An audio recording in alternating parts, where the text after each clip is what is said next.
Praise the Lord. Hallelujah. Hallelujah. യേശുവേ നന്ദി, ദൈവമേ നന്ദി, പരിശുദ്ധാത്മാവേ നന്ദി. വിശുദ്ധ കുർബാനയിൽ നന്നായിട്ട് പങ്കെടുത്തോ? സന്തോഷമായിരുന്നോ? മാതാവിനോട് പ്രാർത്ഥിച്ചോ? മാതാവിനോട് ഇപ്പൊ പറഞ്ഞ കാര്യങ്ങൾ ഓർക്കാവോ? ഇപ്പൊ ഈ പാട്ട് പാടിയപ്പോ മാതാവിനോട് പറഞ്ഞ കാര്യങ്ങൾ ഓർക്കാമോ? പറയണ്ട, നമുക്ക് ഓർക്കാം. ഞാൻ എന്നതാ മാതാവിനോട് പറഞ്ഞത്? ഓർത്തോ? ഓർക്ക്.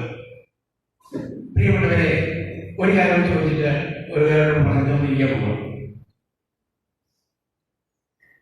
ഇന്ന് നമ്മൾ വായിച്ചു കേട്ട സുവിശേഷ ഭാഗം, ഇന്ന് കുർബാനയിൽ വായിച്ചു കേട്ട സുവിശേഷ ഭാഗം അതേത് ഭാഗമാണ്?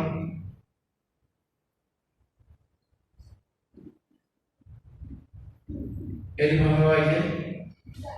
ലൂക്ക. പറഞ്ഞു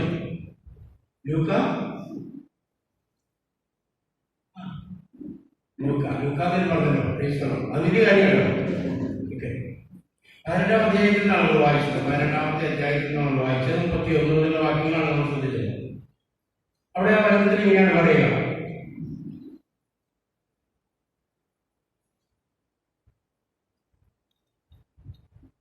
അവൻ 12 പേരെയും അടുത്ത് വിളിച്ച് പറഞ്ഞു, ഇതാ നമ്മൾ ജെറുസലേമിലേക്ക് പോകുന്നു. മനുഷ്യപുത്രനെ പറ്റി പ്രവാചകന്മാർ വഴി എഴുതപ്പെട്ടതെല്ലാം പൂർത്തിയാകും.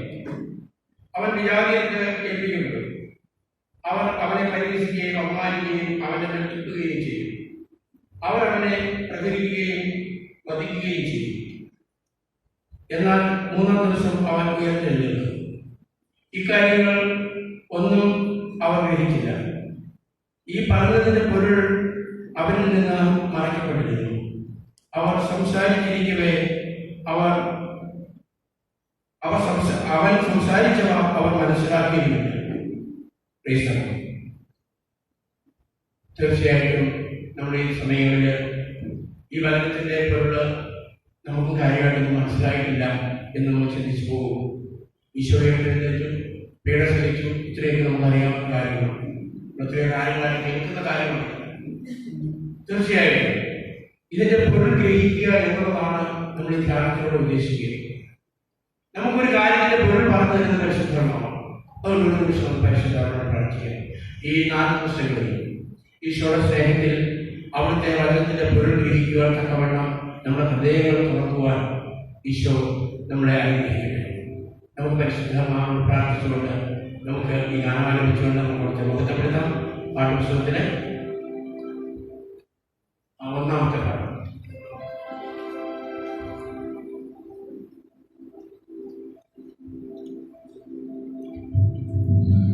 ശുദ്ധപ്പാവേ വന്നുള്ളിൽ വാസം ചെയ്യണേ, സത്യപ്പാവേ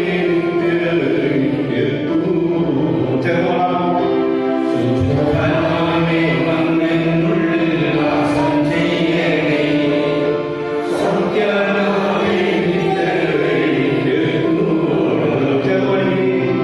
ശുദ്ധപ്പാവേ വന്നുള്ളിൽ വാസം ചെയ്യണേ.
ചെയ്യുകയും ഗാനാലത്തോടെ അവിടുത്തെ സന്നിധിയിൽ വരികയും കർത്താവ് ദൈവമാണെന്ന് അറിയുകയും നോക്കിയിരിക്കുക.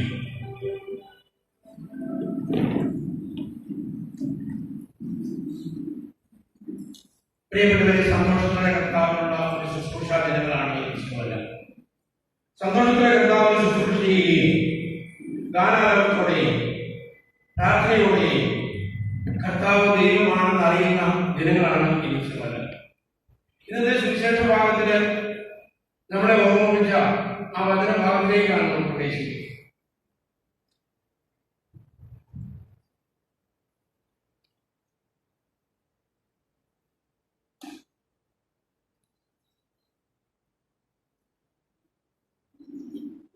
വചനഭാഗം നമ്മൾ ശ്രദ്ധിച്ചത് ഇങ്ങനെയാണ്: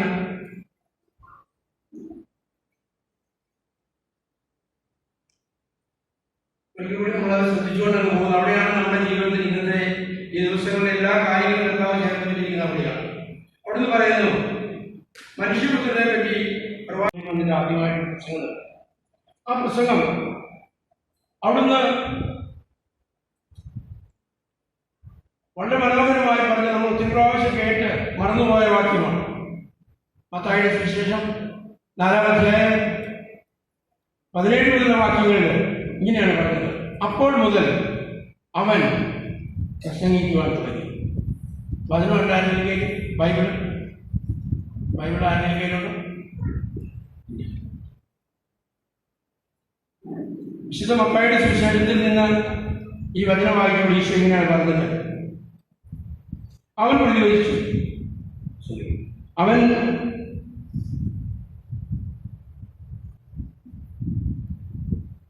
അപ്പോൾ മുതൽ 17-ാമത്തെ വാക്യം ഇങ്ങനെ പറയുകയാണ്: അപ്പോൾ മുതൽ യേശു പ്രസംഗിക്കാൻ തുടങ്ങി, മാനസാന്തരപ്പെടുകയും സ്വർഗ്ഗരാജ്യം സമീപിച്ചിരിക്കും. പ്രിയപ്പെട്ടവരെ, നമ്മൾ ഒത്തിരി പ്രാവശ്യം കേട്ടിട്ടുള്ള വചനമാണ്. ഇന്ന് നമ്മൾ വായിച്ച സുവിശേഷ ഭാഗവും ഇതുമായിട്ടൊരു കണക്ഷനുണ്ട്. നമ്മളോട് അവിടുന്ന് വളരെ വ്യക്തമായി നമ്മൾ ഓർമ്മിപ്പിക്കുകയാണ്, ഇതിന്റെ കാര്യം എന്താണെന്ന് നമുക്ക് മനസ്സിലായില്ല, നമുക്ക് അറിഞ്ഞില്ല, നമുക്ക് ബോധ്യമായില്ല എന്നൊക്കെ നമ്മൾ അതിനോട് ചിന്തിക്കുകയും ചെയ്യും. എന്നാൽ ഇതുമായിട്ടൊരു കണക്ഷൻ എങ്ങനെയാണ് കിടക്കുക എന്നുള്ളതിനെ കുറിച്ച് ചിന്തിച്ചാണ് നമ്മൾ പോവുക. 3-ാം ദിവസം അവൻ ഉയർത്തെഴുന്നേൽക്കുമെന്നും ഇക്കാര്യങ്ങളൊന്നും അവർ ഗ്രഹിക്കില്ല. പറഞ്ഞതിന്റെ പൊരുൾ അവരിൽ നിന്ന് മറയ്ക്കപ്പെട്ടിരുന്ന ഒറ്റ കാരണം കൊണ്ടാണ് ഇത് മനസ്സിലാക്കാൻ കഴിയാത്തത്. പൊരുളറിയാത്ത ജനത്തോട് പറഞ്ഞ സുവിശേഷ വാക്യങ്ങൾ ഗ്രഹിക്കുവാൻ തക്കവണ്ണം ഹൃദയം തുറക്കാതിരുന്ന സ്ത്രീകന്മാരുടെയും ആ കാലഘട്ടത്തിൽ ജീവിച്ചിരുന്നവരുടെയും ഒരു മാനസികാവസ്ഥയിലേക്ക് ഈ കാലഘട്ടം വന്നുകൊണ്ടിരിക്കുകയാണ്. എന്ന് പറഞ്ഞാൽ യേശുക്രിസ്തുവിനെ കുറിച്ച് നമ്മൾ ധാരാളം കേട്ടിട്ടുണ്ട്. നമ്മൾ 10, 60, 70 വർഷമായിട്ട് യേശുക്രിസ്തുവിനെ കുറിച്ച് കേട്ടിട്ടുള്ളവരാണ്. എന്നാൽ യേശുക്രിസ്തു ലോകത്തിൽ വന്നത് നമ്മൾ ചോദിച്ചാൽ പറയും, എന്റെ പാപങ്ങൾ ഏറ്റെടുക്കാനാണ്, എന്നെ രക്ഷിക്കാനാണ്. ഇതൊക്കെ നമ്മൾ സാധാരണ പറയുന്ന കാര്യമാണ്. ജാനുവരിയിലെല്ലാം നമ്മൾ ധാരാളം പ്രാവശ്യം കേട്ടിട്ടുണ്ട്, ഒത്തിരി പ്രാവശ്യം കേട്ടിട്ടുണ്ട്. എന്നാൽ ഈ രക്ഷയുടെ അനുഭവം എന്റെ ജീവിത പ്രശ്നങ്ങളെ ഏറ്റെടുത്തതും എന്റെ സാധാരണ ജീവിതത്തിൽ ദൈവം ഇടപെട്ടതുമായ പല അനുഭവങ്ങളും നമ്മൾ സാക്ഷികളോട് കേട്ടിട്ടുണ്ട്. പലരോടും ഒന്ന് പറയാം, സാക്ഷ്യപ്പെടുത്തുന്നതിലൂടെ ഇങ്ങനെയാണ് കാര്യങ്ങൾ, എനിക്ക് ഞാൻ ഇങ്ങനെ കിട്ടിയിട്ടുണ്ട്, ഇന്ന വിധത്തിൽ ദൈവം എന്നെ സ്വാധീനിച്ചിട്ടുണ്ട്, എന്നെ സംരക്ഷിച്ചിട്ടുണ്ട്, അത് ദൈവാനുഗ്രഹം കൊണ്ടാണ് കേട്ടോ എന്നൊക്കെ നമ്മൾ പറയാറ്. എന്നാൽ പ്രിയപ്പെട്ടവരെ, ദൈവം ലോകത്തിലേക്ക് വരുമ്പം ദൈവത്തിന് ആത്യന്തികമായ ഒരു ലക്ഷ്യമുണ്ടായി. യേശുക്രിസ്തുവിനെ ദൈവം ലോകത്തിലേക്ക് അയച്ചപ്പോൾ, ദൈവം തന്നെയായ യേശുക്രിസ്തു ലോകത്തിലേക്ക് വന്നപ്പോൾ ആത്യന്തികമായ ദൈവത്തിന് ഒരു ലക്ഷ്യമുണ്ടായി. ആ ലക്ഷ്യമാണ് ഈ പറഞ്ഞ വചനത്തിന്റെ പൊരുൾ എന്ന് പറയുക. ഇന്ന് നമ്മൾ സുവിശേഷത്തിൽ വായിച്ചു കേട്ട വചനത്തിന്റെ പൊരുൾ എന്ന് പറയുന്നത്, യേശുക്രിസ്തു ഇങ്ങനെ പറഞ്ഞു. യോഹന്നാന്റെ സുവിശേഷം 10-ാം അധ്യായം 10-ാം വാക്യത്തിൽ അവിടെ പറഞ്ഞു, ഞാൻ വന്നിരിക്കുന്നത് നിങ്ങൾക്ക് ജീവൻ ഉണ്ടാകുവാനും അത് സമർത്ഥമായി ഉണ്ടാകുവാനുമാണ്. എന്തുകൊണ്ടാണ് യേശു ഇങ്ങനെ പറഞ്ഞത്? യേശു വന്നതിന്റെ ഉദ്ദേശം യേശു വ്യക്തമാക്കി. ഞാൻ വന്നിരിക്കുന്നത് നിങ്ങൾക്ക് ജീവൻ ഉണ്ടാകുവാനും സമർത്ഥമായി ഉണ്ടാകുവാനും. പ്രിയപ്പെട്ടവരെ, ഈശോ പറഞ്ഞ ഈ വാക്കുകളിലേക്ക്, ഈ വചനങ്ങളിലേക്ക് നമ്മൾ സഞ്ചരിക്കുമ്പോൾ നമ്മൾ പരസ്പരം പരിചയപ്പെടുകയും അറിയപ്പെടുകയും ഒക്കെ ചെയ്യേണ്ടവരാണ്. ഞാൻ താമസിക്കുന്ന സ്ഥലത്തെ കുറിച്ച് അച്ഛൻ മൊത്തത്തിലുള്ള പേര് പറഞ്ഞപ്പോൾ ഒരു 3-4 പേരുടെ പേര് പറഞ്ഞില്ലേ. ഞാനാരാണ് നിങ്ങൾക്ക് മനസ്സിലാക്കാൻ സാധ്യതയില്ല. ഞാൻ ആദ്യത്തെ പേര് വായിച്ചതിൻ്റെയാണ്, യൂണിറ്റ് പിടിയിൽ നിന്നാണ് എൻ്റെ വീട്ടുപേര് പേര്. ഞാൻ ഈ വചനം വ്യക്തിപരമായി എന്റെ ജീവിതത്തിലേക്ക് സ്വീകരിച്ചപ്പോഴാണ് ഈ നിത്യജീവനെ കുറിച്ച് ഒരു തിരിച്ചറിവുണ്ടായത്. ഈശോ പറഞ്ഞെങ്ങനെയാണ്, ഞാൻ വന്നിരിക്കുന്നത് ജീവൻ ഉണ്ടാകുവാനോ സമർത്ഥമായി ഉണ്ടാകുവാൻ. ആർക്കാണ് ഈ സമർത്ഥമായ ജീവൻ ഉണ്ടാകേണ്ടത്? എവിടെയാണ് ഈ സമർത്ഥമായ ജീവൻ ഉണ്ടാകേണ്ടത്? പ്രിയപ്പെട്ടവരെ, ദൈവവചനം നമ്മുടെ വെളിപാട് പുസ്തകത്തിൽ ഇങ്ങനെ നമ്മുടെ ഓർമ്മിപ്പിക്കുന്ന വചനമാണ്. 1-3 മുതലുള്ള വചനങ്ങളാണ്. അവിടെ ഇങ്ങനെയാണ് പറയുക. അവിടെ നമ്മുടെ ഓർമ്മിപ്പിക്കുന്ന വചനം ഇതാണ്, ദൈവവചനം. നമ്മുടെ വായിച്ച് കേട്ടുകൊണ്ട് ഈ പ്രവചനത്തിലെ വാക്കുകൾ വായിക്കുന്നവരും കേൾക്കുന്നവരും ഇതിൽ എഴുതപ്പെട്ടിരിക്കുന്നത് പാലിക്കുന്നവരും അനുഗ്രഹിക്കണം. എന്തെന്നാൽ സമയം അടുത്തിരിക്കുന്നു എന്ന് പറഞ്ഞാൽ, പ്രിയപ്പെട്ടവരെ, പ്രഘോഷിക്കപ്പെടുന്നത് ഇവിടെ നമ്മുടെ ഇടവകാധ്യാനം എന്നൊക്കെ പറഞ്ഞാണ് നമ്മുടെ വിചാരിച്ച് നമുക്ക് വേണ്ടി ഇങ്ങനെ സാഹചര്യം ഒരുക്കുന്നത്. ഈ കഷ്ടാനുഭവ നാളുകളിൽ എന്ന് പറഞ്ഞാൽ നമ്മൾ പീഡാനുഭവത്തിന്റെ ചരിത്രങ്ങൾ ധ്യാനിക്കുകയും യേശുക്രിസ്തുവിനോട് കൂടുതൽ താതാത്മ്യപ്പെടാൻ പരിശ്രമിക്കുകയും പ്രാർത്ഥിക്കുകയും ഒക്കെ ചെയ്യുന്ന ഈ കാലഘട്ടത്തിൽ നമ്മളിത് കാണുകയും കേൾക്കുകയും പഠിക്കുകയും അനുഭവിക്കുകയും ചെയ്യേണ്ടത് വിശുദ്ധ ഗ്രന്ഥത്തിൽ നിന്നാണ്, വചനത്തിൽ നിന്നാണ്. വചനങ്ങൾ നമ്മൾ ധാരാളം കേട്ടുപോകും. ഞാൻ വന്നിരിക്കുന്ന ജീവൻ ഉണ്ടാകുവാനും സമർത്ഥമായിട്ടുണ്ടാകുവാനുമാണ് എന്നൊക്കെ വചനം നമ്മൾ കേട്ടിട്ടുണ്ട്. യേശു ലോകത്തിലേക്ക് വന്നപ്പോൾ ആദ്യമേ പ്രസംഗിച്ചു, ഈ ജീവൻ സമർത്ഥ ജീവൻ നിങ്ങൾക്കുണ്ടാകുവാൻ നിങ്ങൾ മാനസാന്തരപ്പെടണം, ഒരു മാനസാന്തരത്തിന്റെ അനുഭവം ഉണ്ടാകണം, ഒരു വിശുദ്ധീകരണം ഉണ്ടാകണം. ഇതൊക്കെ നമ്മൾ കേൾക്കുകയും ചെയ്യണം. എന്നാൽ പ്രിയപ്പെട്ടവരെ, എവിടെയാണ് നമുക്ക് ഈ മാനസാന്തരത്തിന്റെ ഒരു അനുഭവത്തിലേക്ക് നമ്മൾ വളരുക? ഇതിന്റെ പൊരുടെങ്ങനെയാണ് നമ്മൾ തിരിച്ചറിയുന്നത്? ഞാൻ ഇങ്ങനെ പറഞ്ഞു പോകുന്നതിൽ നിങ്ങൾക്കും എനിക്കും വിഷമമുണ്ടാകാതിരിക്കട്ടെ. പ്രിയപ്പെട്ടവരെ, പരമ്പരാഗതമായിട്ട് നമ്മൾ ക്രൈസ്തവ കുടുംബത്തിൽ ജനിച്ച് വളർന്നവരാണ്. അക്രൈസ്തവരായിട്ടുള്ളവരാരും ഇല്ലായെന്ന് ഞാൻ കരുതിയാണ്. എന്നിരുന്നാൽ ഞാൻ ഒന്നിനും കുഴപ്പമൊന്നുമില്ല. ഇത് ഞാൻ പറഞ്ഞു ഞാനൊന്ന് ഓർമ്മിപ്പിക്കട്ടെ. എവിടെയാണ് ദൈവവുമായിട്ടുള്ള നമ്മുടെ ബന്ധം ചേർക്കപ്പെട്ടിരിക്കുക? ഈശോയുമായിട്ട് നമുക്ക് നല്ല ബന്ധമുണ്ടോ? എന്നോട് മിണ്ടിങ്ങൾക്ക് കുഴപ്പമില്ല. ബന്ധമുണ്ടോ? ഉണ്ട്. എന്താണ് ആ ബന്ധത്തിന്റെ ഒരു അടയാളം? ബന്ധമുണ്ടെന്ന് പറഞ്ഞാൽ പറ്റും. സാധാരണ ഭാര്യ ഭർത്താക്കന്മാരോട് ചോദിക്കും, ഭാര്യയോടും ഭർത്താവിനോട് ചോദിക്കും, നിങ്ങൾ തമ്മിലുള്ള ബന്ധത്തിന്റെ അടയാളം എന്ന് ചോദിച്ചാൽ എന്നാ പറയുന്നത്? ചേച്ചി കാഴ്ച തപ്പത്തില്ല, കാഴ്ച സംഗതി ഉണ്ടെന്ന ബന്ധത്തിന്റെ അടയാളം കാഴ്ചകളുള്ള ചേച്ചിയോട് വളരെ കുട്ടികളായിട്ട് പരിശോധിക്കും. പ്രിയപ്പെട്ടവരെ, ഞാനിത് പറഞ്ഞു വന്നത് ഒരടയാളം ഉണ്ടാകണം. ക്രിസ്ത്യാനിക്ക് ഒരടയാളം ഉണ്ടാകണം, വിശ്വാസിക്ക് ഒരടയാളം ഉണ്ടാകണം. അവൻ നടക്കുന്ന വഴികളിൽ, ജീവിക്കുന്ന സാഹചര്യങ്ങളിൽ, അവൻ സംസാരിക്കുന്ന വാക്കുകളിൽ, അവൻ പ്രവർത്തിക്കുന്ന കാര്യങ്ങളിൽ അവൻ അടയാളമുള്ളവനായിരിക്കും.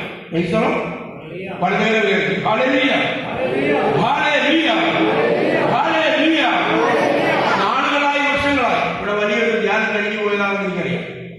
കഴിഞ്ഞ എത്ര നാളെ ഞാൻ ചെയ്യണം? എത്ര നാളായി? എന്നെ മിണ്ടുന്നൊരു കുഴപ്പമുണ്ടോ? ഒന്ന് ഉറക്കെ പറയാൻ കുഴപ്പമില്ല. ഡിസംബർ വലിയൊരു ധ്യാനം കഴിഞ്ഞു പോയത്.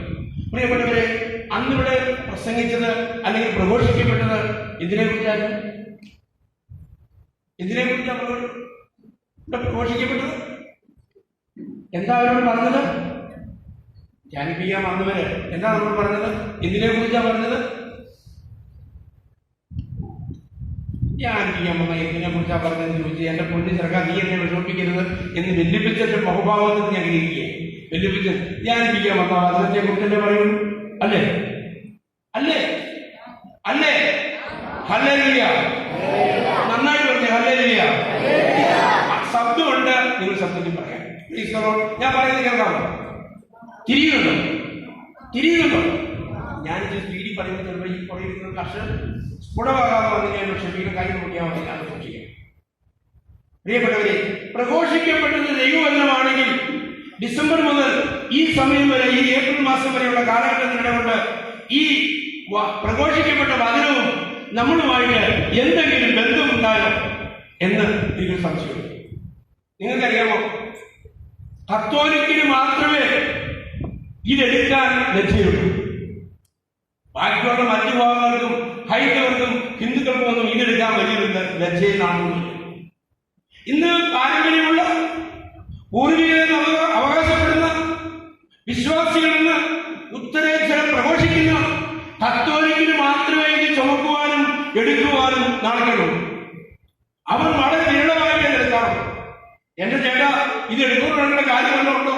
ഇത് വീട്ടിൽ ചെല്ലുമ്പോൾ വായിക്കാൻ പോലെ, വായിക്കുമ്പോൾ ഞാനിത് ധ്യാനിക്കാൻ പോലെ എന്നതിൽ നിന്ന് മനസ്സിൽ തോന്നാം. അങ്ങനെ തോന്നാം, സാധാരണ മനുഷ്യർ ഇത് തോന്നാം. എന്നാൽ നമ്മളിങ്ങനെ ചിന്തിക്കുക, കർത്താവ് പറഞ്ഞ ഈ വചനങ്ങൾ നിന്റെ ജീവിതത്തിന്റെ ആസ്തിയും വ്യാപ്തിയും ജീവനും വർദ്ധിപ്പിക്കുന്നതാണ്. എന്റെ മനുഷ്യൻ വളരെ ഭാരവും വിഷമവും അനുഭവിക്കുന്നു. ഈ വചനത്തെ കുറിച്ച് പറയുക, ദൈവം അക്ഷരരൂപത്തിൽ പേപ്പറിൽ പൊതിഞ്ഞു തന്ന ഈ ദൈവത്തിന്റെ ദൂതാണ് ഈ വചനം. ഈ ദൈവം എന്നോട് സംസാരിക്കുന്നത് കേൾക്കുവാനും സ്വീകരിക്കുവാനും അതനുസരിക്കുവാനും ജീവിതത്തിൽ പകർത്തുവാനുമുള്ള ഒരു ദാഹം നമ്മുടെ ഉണ്ടായിട്ടുണ്ട്. Hallelujah, hallelujah, hallelujah, hallelujah. ഈ വചനത്തിലൂടെ നമ്മൾ സഞ്ചരിച്ചു പോകുമ്പോൾ ഞാൻ വചനത്തിൽ തന്നെ പറയാമെന്ന് വിചാരിക്കുക. കാരണം വചനത്തിലൂടെ നമ്മൾ സഞ്ചരിക്കാൻ ഒരു പ്രേരണ നമുക്കുണ്ടാകുന്നു. അതുകൊണ്ടാണ് ഞാനിത് സംസാരിക്കാമെന്ന് വിചാരിച്ചത്. ദൈവം തന്റെ സ്നേഹത്തിലും സാദൃശ്യത്തിലും നമ്മളെ പരിപാലിച്ച് നയിക്കുമ്പോൾ തീർച്ചയായും ഈ വചനത്തിന്റെ ശക്തിയും വ്യാപ്തിയും ഒക്കെ നമ്മളെ ഓർമ്മിപ്പിക്കും. നമുക്കത് കണ്ടും കേട്ടും പഠിച്ചും പ്രാർത്ഥിച്ചും മുന്നോട്ട് പോകുന്നതാണ്. ഈശോ നമ്മോട് പറയുന്ന എല്ലാ വചനങ്ങളും നമ്മുടെ ജീവിതത്തിന്റെ ജീവനിലേക്ക് നയിക്കുന്ന ഒന്നാണ്. ജീവനിലേക്ക് നയിക്കുന്ന ഒന്നാണ്. പ്രിയപ്പെട്ടവരെ, ഞാൻ ഈ അടുത്ത ദിവസങ്ങളില് കർത്താവിനോട് ഈ ആലോചന ചെയ്തപ്പോൾ കർത്താവ് പറഞ്ഞത് വചനമില്ലാണ്. യേശയ്യാ പ്രവാചക പുസ്തകത്തിൽ 30-ാം അധ്യായം 1-2 വാക്യങ്ങളോട് ഇങ്ങനെ പറയുന്നു, കർത്താവിനോട് വേണ്ടി ചെയ്തു എന്റെ അല്ലാത്ത പദ്ധതികൾ നിങ്ങൾ നടപ്പിലാക്കുകയും എനിക്ക് അധികമായി സഖ്യമുണ്ടാക്കുകയും ചെയ്ത് പാപം കുന്നുമുട്ടിയ അനുസരണമില്ലാത്ത സന്തതികൾക്ക് ദുരിതം. പ്രിയപ്പെട്ടവരെ, കർത്താവ് പറഞ്ഞു, എന്റെ വചനം നിങ്ങൾ കേൾക്കണം, എന്റെ വചനം നിങ്ങൾ അനുസരിക്കണം, അത് നിങ്ങൾ എടുക്കണം, അത് വായിക്കണം എന്ന് ദൈവം വളരെ വ്യക്തമായി പറഞ്ഞു. ഇത് മോശയിലൂടെ നൽകി, പിന്നെ പ്രവാചകന്മാരിലൂടെ നൽകി. ഈ കാലഘട്ടത്തിൽ നമ്മൾ യേശുക്രിസ്തു തന്നെ നേരിട്ട് നമ്മളോട് പറഞ്ഞു. യേശുക്രിസ്തു തന്നെ മാംസം ധരിച്ച വചനമായി നമ്മൾ അവതരിച്ചു. നമ്മൾ ധാരാളം കേട്ടിട്ടുണ്ട്. ഇങ്ങനെ പറയുക, മാംസം ധരിച്ച വചനമാണത്. യോഹന്നാന്റെ സുവിശേഷത്തിലെ 1-ാമത്തെ അധ്യായം 1-2 വാക്യങ്ങൾ എങ്ങനെയാ പറയുക? എങ്ങനെയാ പറയുക? ഇതുമായിട്ട് കണക്ഷൻ കിട്ടും. നിങ്ങൾക്ക് കണക്ഷൻ ഉണ്ടെങ്കിലേ അറിയുന്നുള്ളൂ. ഒരു കണക്ഷനും ഇല്ലാതാണ് നമ്മൾ ഇരിക്കുന്നത്. പ്രിയപ്പെട്ടവരെ, ഞാൻ നിങ്ങളെ ഭാരപ്പെടുത്താൻ വേണ്ടി പറയുകയാണ്, കുറച്ച് ആത്മഭാരം നമുക്ക് ഉണ്ടാകുന്നത് നല്ലതാണ്. ഈശോയുമായിട്ട് നിങ്ങൾക്കൊരു ബന്ധവുമില്ല എന്ന് ഞാൻ പറഞ്ഞ ഒരുപക്ഷെ നിങ്ങൾക്ക് പുറത്തിറങ്ങി വേണ്ടി വിജയിക്കാൻ ശ്രമിച്ചേക്കാം. ഞാൻ കഴിയൊന്നും ഉണ്ടായിട്ടില്ല. എങ്കിലും ഞാൻ പറയുകയാണ്, കാരണം നീയാണോ തീരുമാനിക്കുന്നത് ചോദിക്കാം.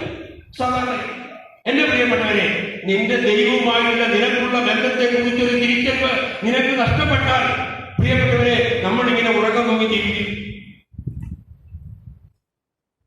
ചത്തതിനൊപ്പമുള്ള ഈ ജീവിതം, അതാണ് നമ്മുടെ ജീവിതത്തിന്റെയും കുടുംബത്തിന്റെയും നമ്മുടെ സഭയുടെയും കൂട്ടായ്മയുടെയും ഒക്കെ അധപതനത്തിന്റെ കാരണം. അതുകൊണ്ട് ഞാൻ നിങ്ങളോട് പറയാൻ ഉദ്ദേശിക്കുക, ദൈവവചനത്തോട് നിങ്ങൾക്കൊരു ബന്ധമുണ്ടാക്കണം. ഇന്ന് പള്ളിയിലേക്ക് നമ്മൾ വരുമ്പോൾ ഞാനും കൂടെ വന്നതാണ്. ഒരു ബൈബിൾ കൊണ്ട് നമ്മൾ ആരും എടുത്തിട്ട് പോലും നമ്മുടെ വീട്ടിൽ ബൈബിളില്ലേ.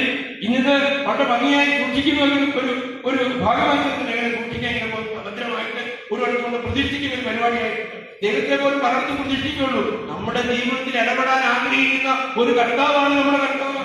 അങ്ങനെ ഇടപെട്ടതിന്റെ ഭാഗത്തിന്റെ ഒരു ഓർമ്മ ദിനമാണ് ഈ ഉത്സവം നമ്മൾ ആഘോഷിക്കാൻ പോകുന്നത്.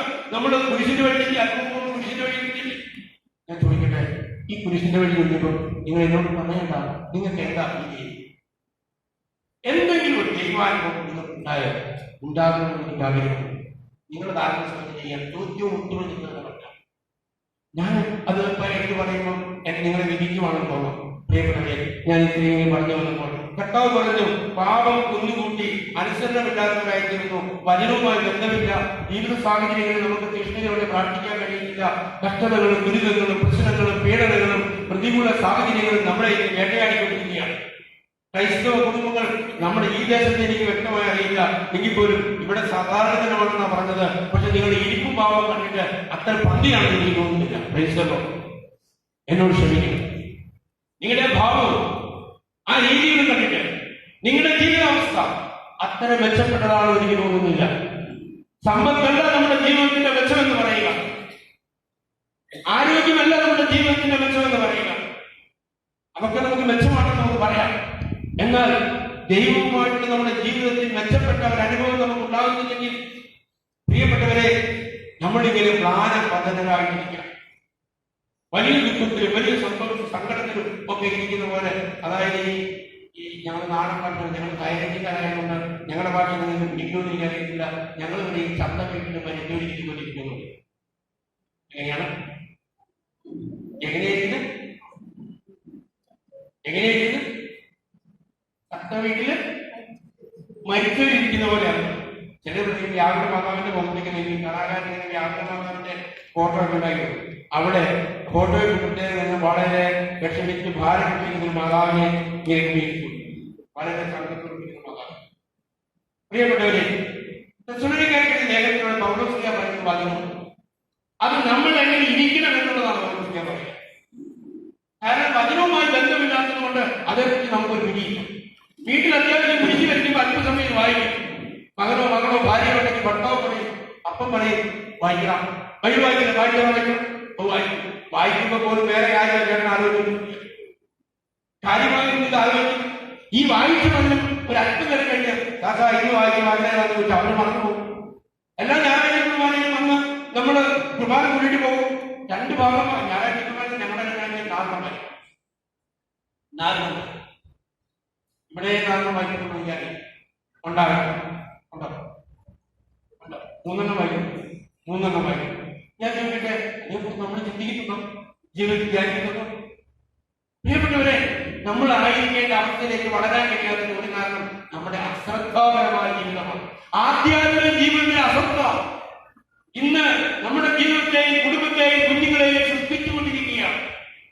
കുഞ്ഞായി മനുഷ്യന്റെ മുമ്പിൽ നിവർന്നു നിൽക്കാൻ കഴിയാത്ത നിന്ദനങ്ങൾ, അപമാനങ്ങൾ, പ്രതികൂല സാഹചര്യങ്ങൾ, പ്രതിസന്ധികൾ ഇത് ഓരോ കുടുംബത്തെയും വേട്ടയാടിക്കൊണ്ടിരിക്കുകയാണ്.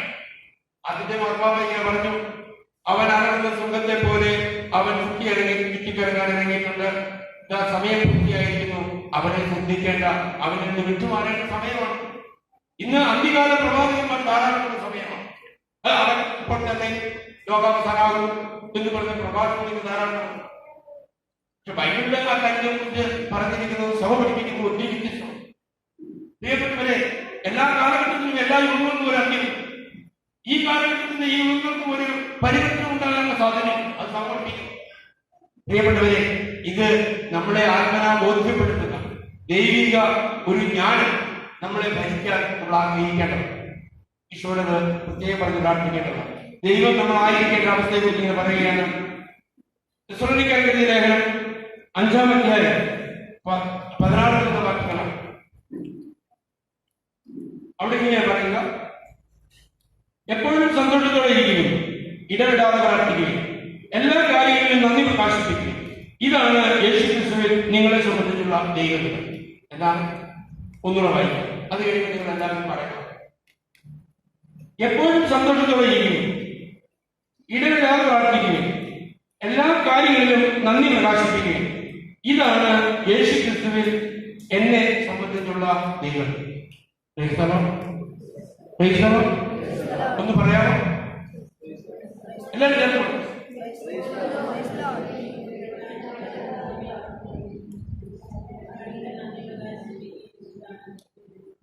ഇതാണ് യേശുക്രിസ്തുവിൽ എന്നെ സംബന്ധിച്ചുള്ള ദൈവം.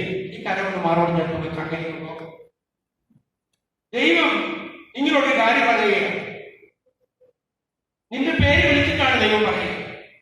പ്രിയ മകനെ, മകളെ, നിന്റെ പേര് വിളിക്കുന്നു. പേര് നന്നായിട്ട് കർത്താവ് അറിയാം. കാരണം കർത്താവ് നിങ്ങളുടെ എന്റെയും പേര് എവിടെ രേഖപ്പെടുത്തിയിട്ടുണ്ട്? ആ വാക്കും ദൈവം. അത് വലിയ കാര്യം. നമ്മളൊക്കെ കർത്താവ് അത് നമുക്ക് പ്രിയപ്പെട്ടവരെ, അതുകൊണ്ട് കർത്താവ് നമ്മുടെ പേര് വിളിച്ചിട്ട് പറയുകയാണ്, എപ്പോഴും സന്തോഷത്തോടെ ഇരിക്കുവിൻ, ഇടവിടാതെ പ്രാർത്ഥിക്കുവിൻ, എല്ലാ കാര്യങ്ങൾക്കും നന്ദി പ്രകാശിപ്പിക്കുവിൻ. ഇതാണ് യേശുക്രിസ്തുവിൽ നിങ്ങളെ സംബന്ധിച്ചുള്ള ദൈവം. Praise the Lord. Praise the Lord. Hallelujah. Hallelujah, hallelujah, hallelujah. യേശുവേ നന്ദി, ദൈവമേ നന്ദി, പരിശുദ്ധാത്മാവേ നന്ദി. ഹല്ലേലൂയ. പ്രിയപ്പെട്ടവരെ, നമ്മൾ സന്തോഷത്തോടെ ഇരിക്കണമെന്നാണ് ഈശോയുടെ ആഗ്രഹം. ഇന്ന് ഏപ്രിൽ മാസത്തിൽ ധ്യാനവും കഴിഞ്ഞ് പോയവരാണ് നമ്മളുള്ള പറഞ്ഞാൽ നമുക്ക് എത്ര ആൾക്കാർക്കുണ്ട്. നിങ്ങളുടെ മുഖത്തേക്ക് നോക്കുമ്പോൾ സങ്കടമുണ്ട്, ശരിക്കും നിങ്ങൾ പ്രാർത്ഥന കൊണ്ട് ഇങ്ങനെ വീർപ്പ് മുക്കിയിട്ടാണോ ഇങ്ങനെ മ്ലാനമതരായതായിരിക്കുമെന്ന് എനിക്ക് മനസ്സിലായി. അതെയോ നിങ്ങളുടെ കുടുംബ പ്രശ്നങ്ങൾ മൂലം വീർപ്പ് മുക്കിയത് കൊണ്ടാണോ ഇവിടെയെങ്കിലും ഒരു അനുഗ്രഹം കിട്ടുമെന്ന് ഓർത്ത് വിഷമിച്ചിരിക്കുന്നതാണോ എനിക്കറിയാം. അല്ലെങ്കിൽ ഇവിടെ ഇതൊക്കെ മതിയെന്ന് വിചാരിച്ചിട്ടാണോ എന്ന് എനിക്കറിയാം. ഇനി ഏതാണ് കാര്യം എന്നുള്ളത് നമ്മൾ തന്നെ വിലയിരുത്തേണ്ടത്.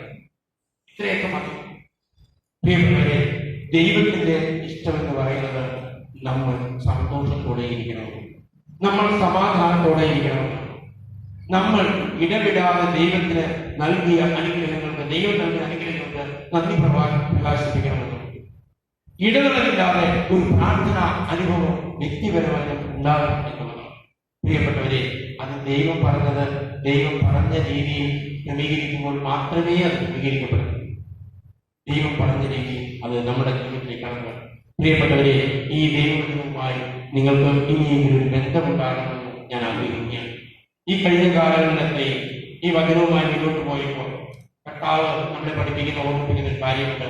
പൂർവ്വകാലങ്ങളിൽ കർത്താവ് പ്രവാചകന്മാരിലൂടെയൊക്കെ വചനത്തെ നമ്മളെ പഠിപ്പിച്ചെങ്കിൽ ഈ കാലഘട്ടത്തിൽ നമ്മളെ വചനത്തെ കുറിച്ച് പഠിപ്പിക്കുന്ന യേശുക്രിസ്തുവാണ്.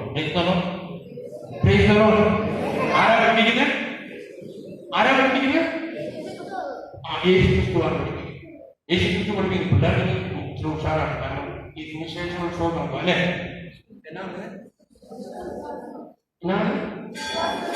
വിശ്വാസോത്സവം നോക്കുക. അതുകൊണ്ട് ഈ കാര്യങ്ങളാണ്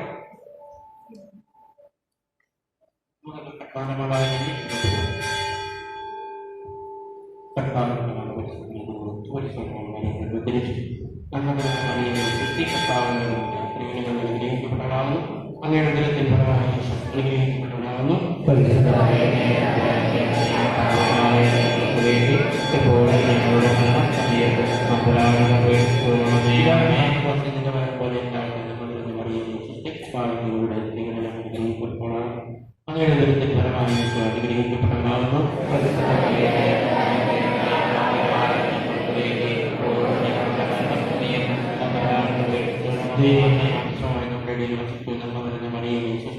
കർത്താവിന്റെ കൂടെ ദൈവം അനുഗ്രഹിക്കപ്പെട്ടവരാകുന്നു. ദിനത്തിൽ പരമായി അനുഗ്രഹിക്കപ്പെട്ടവരാകുന്നു.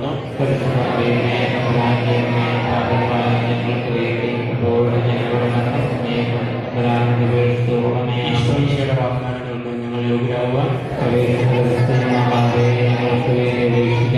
പ്രാർത്ഥിക്കാം. സർവേശ്വര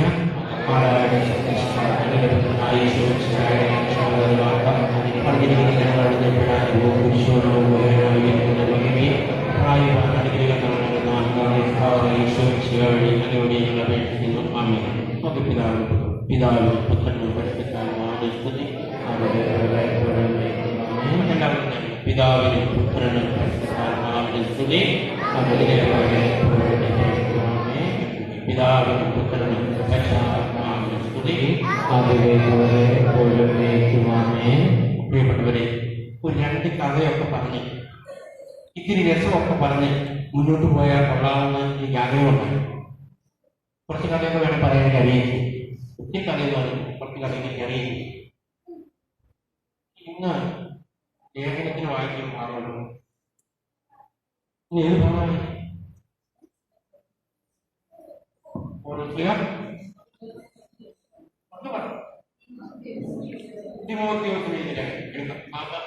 എവിടെയാണ് പറഞ്ഞത്? എത്രാമത്തെ? 4-ാമത്തെ അധ്യായം. എത്രാമത്തെ വായിക്കുമ്പോഴാണ് നോക്കാം?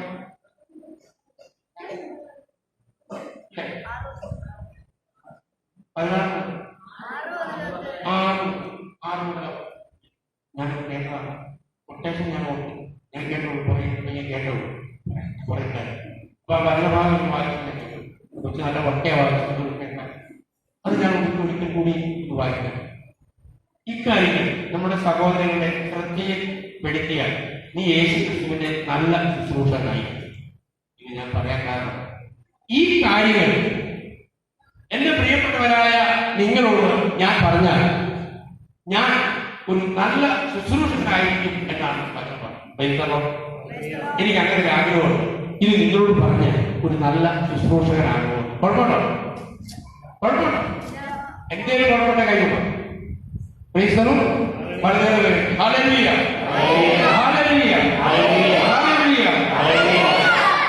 വേണ്ട വാക്കുകളാണ്. വിശ്വാസത്തിന്റെ വചനങ്ങളാൽ നീ ഇതുവരെ അനുവർത്തിച്ചു പോന്ന നല്ല വിശ്വാസ സംഹിതയിൽ പരിപോഷിക്കപ്പെട്ട ശുശ്രൂഷ.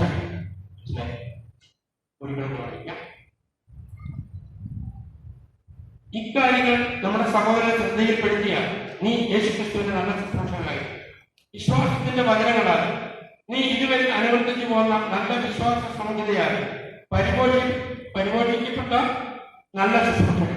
ലൗകികവും അർത്ഥശൂന്യവുമായ കെട്ടുകഥകൾ നീ തീർത്തും അവഗണിക്കുക. പറഞ്ഞിരിക്കുകയാണ്.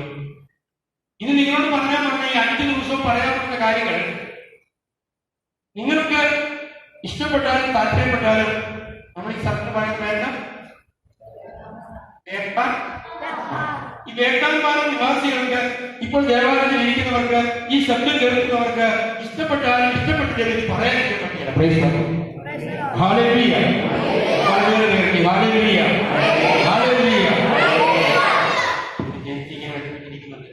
എന്നാണോ വർദ്ധിപ്പിക്കാൻ പോകുന്നത്?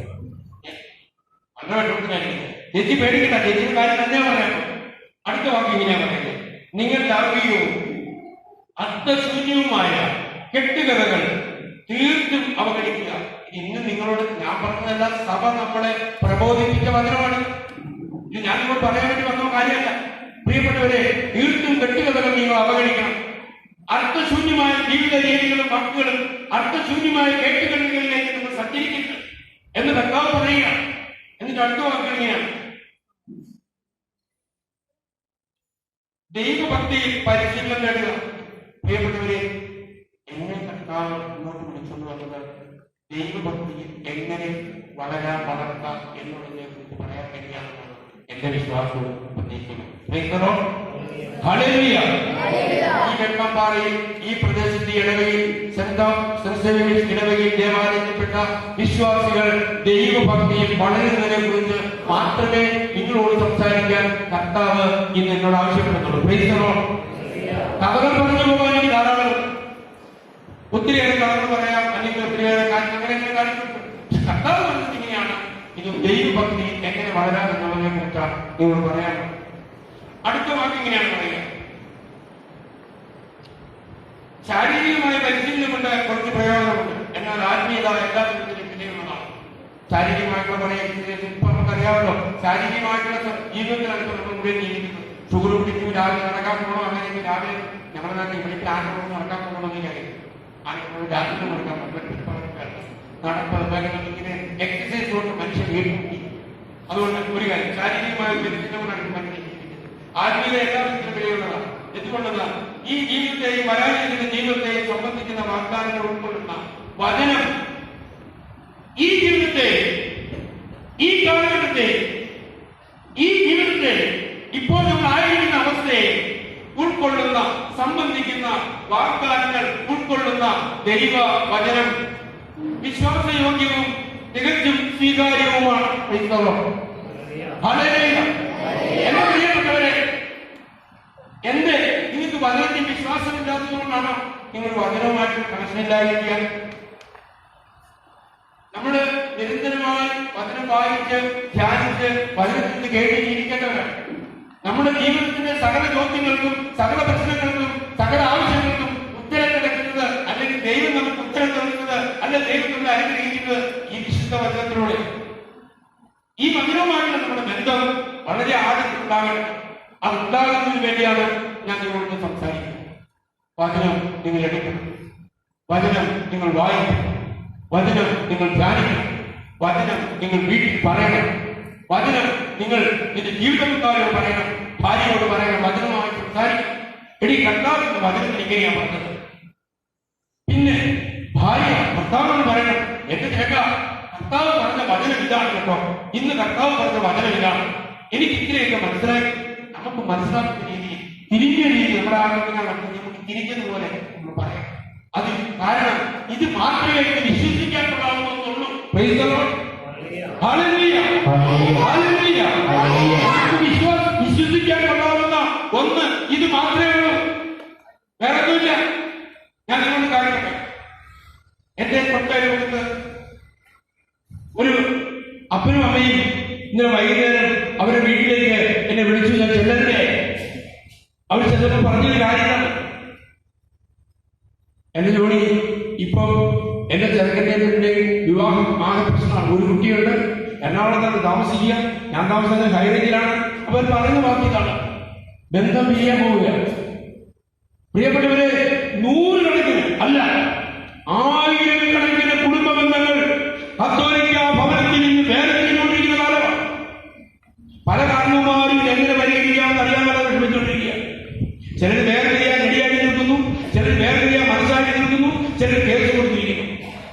ഭാര്യ പറഞ്ഞ ഭർത്താവ് കഴിയില്ല, ഭർത്താവ് പറഞ്ഞ ഭാര്യ കഴിക്കില്ല. ഇത് എങ്ങനെ പരിഹരിക്കാൻ അവർ കഴിയുന്നില്ല. എന്നോട് വന്ന് ചോദിച്ചു, ഇങ്ങനെയാ ഈ ഒരു കാര്യമുണ്ട്, ജോലി പ്രാർത്ഥിക്കണം. പ്രിയപ്പെട്ടവരെ, അടുത്തൊരു കുടുംബം, അപ്പനും അമ്മയും മക്കളും എല്ലാം ഒന്നിച്ച് താമസിക്കണം. വിവാഹം കഴിഞ്ഞു, കുടുംബത്തിൽ വന്നു, ഇഷ്ടംപോലെ സാമ്പത്തികമുണ്ട്, വലിയ കൊട്ടാരം പോലെ വീടുണ്ട്, സൗകര്യങ്ങളുണ്ട്.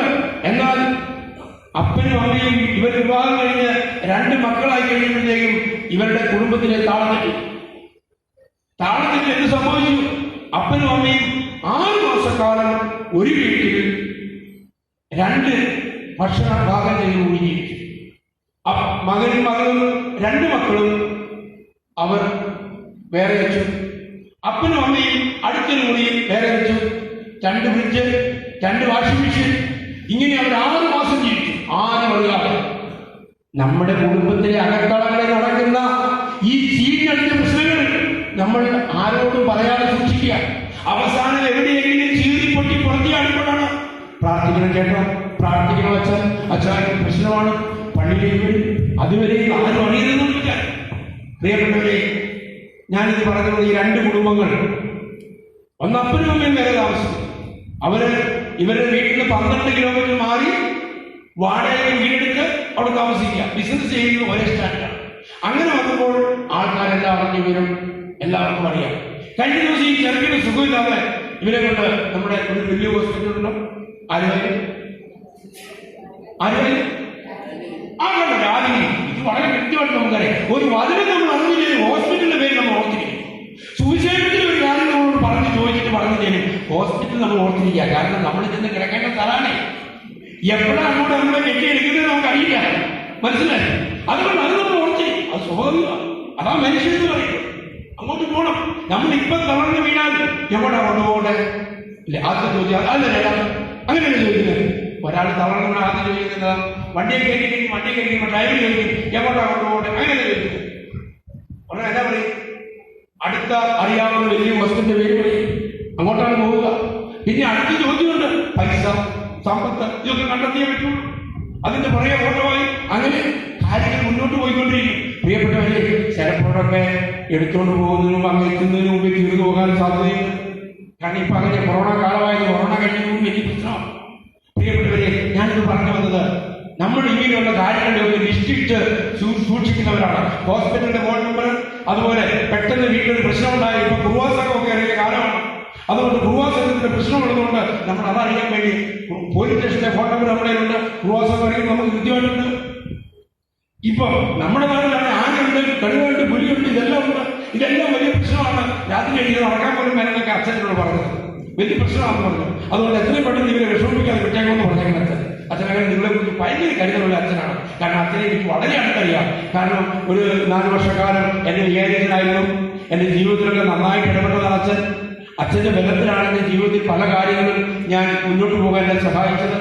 നല്ല കാഴ്ചപ്പാടും നല്ല ബോധ്യങ്ങളും നല്ല ആത്മധൈര്യവും എനിക്ക് പകർന്ന ഒരു വ്യക്തിത്വത്തിന് ഉടമയാണ് അച്ഛൻ.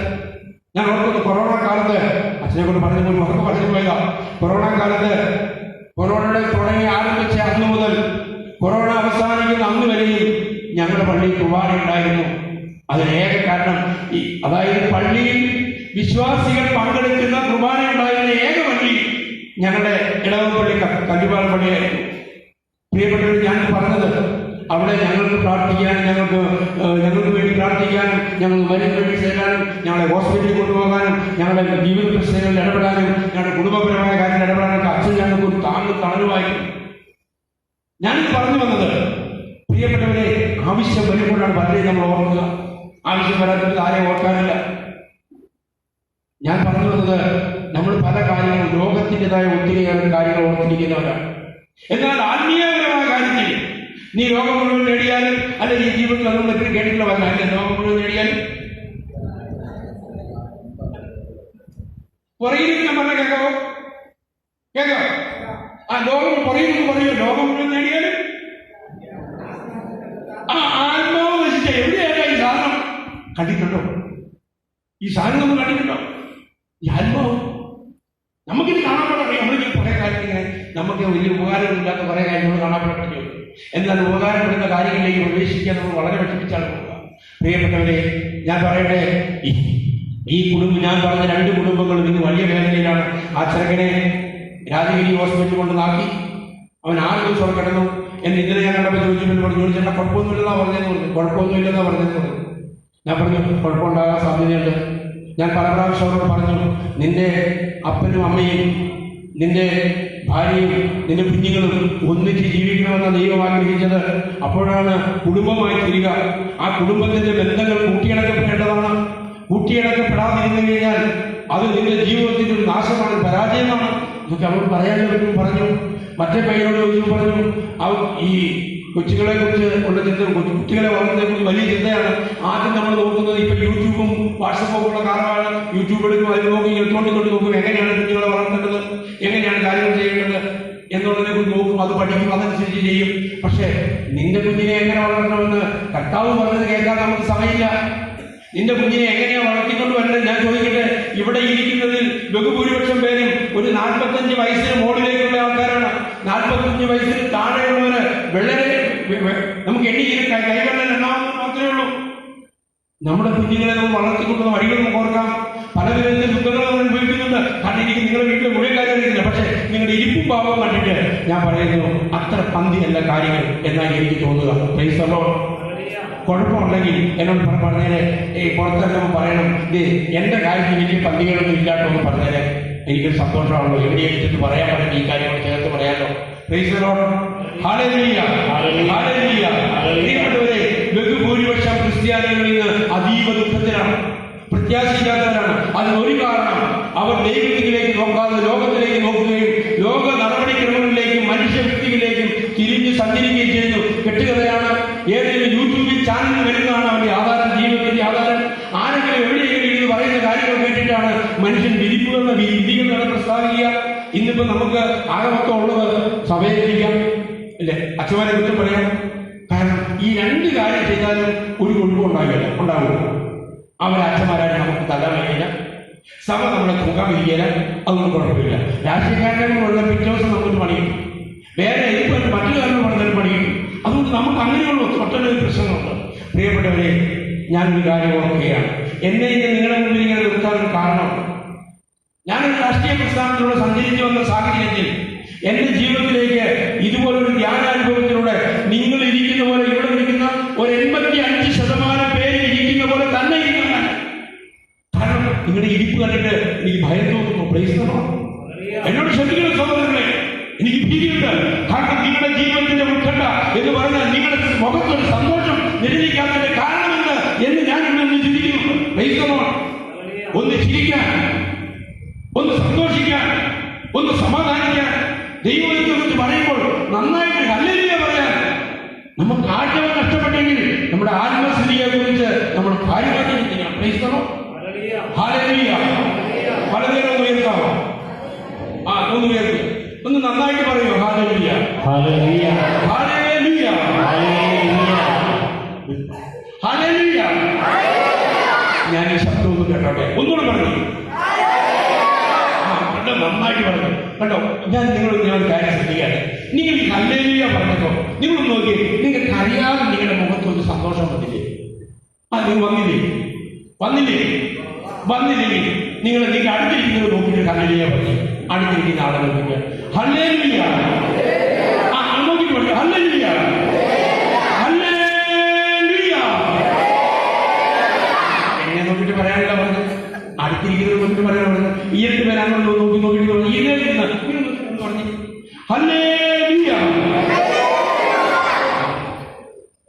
നോക്കിയോ? അറിഞ്ഞോ? ചിലപ്പോൾ ഗതികേട് നോക്കാത്തതിന് കാരണം ഒന്ന് പറയാമോ? നോക്കാത്തതിന്റെ കാരണം പറയാമോ? നോക്കാൻ നമുക്ക് നോക്കാൻ വിഷമത്തിന് കാരണം പറയാമോ? എനിക്ക് പറ്റിയ ആളാണോ അടുത്തിരിക്കുന്നത്?